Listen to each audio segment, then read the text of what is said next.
Arqamda Qo'qondagi eng yirik loyihalarimizdan biri Turkiston Avenue loyihasi. Bu esa O'zbekistondagi yagona Mercedes-Benz avtosaloni.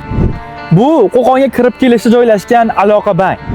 Bu esa Farobiy turar joy majmuamiz. Ko'rib turganingizdek, bugungi videomiz ushbu loyihamiz haqida.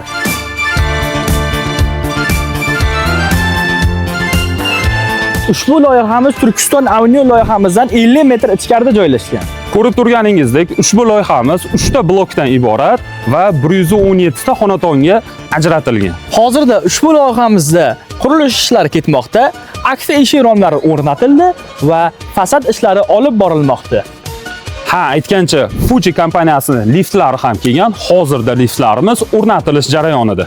Ha, aytgancha tashdagi ushbu loyihamizda parkovka, dam olish maskani va bolalar o'yingohi ham mavjud. Zo'r. Agar sizlarga ham ushbu loyihamizda xonadon kerak bo'lsa, bemalol sotuv ofislariga tashrif buyuring yoki Aloqaga chiqishingiz mumkin, bemalol. hammaga rahmat. Sog' bo'ling, sizlarni kutib qolamiz.